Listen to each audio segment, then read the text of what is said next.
Eder. Mac. Pallister. Domenica 22 ottobre. Oggi è San Donato V.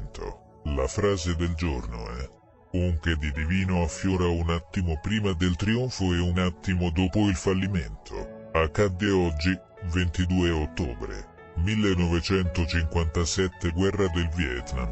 Prime vittime statunitensi in Vietnam. Lo sapevi?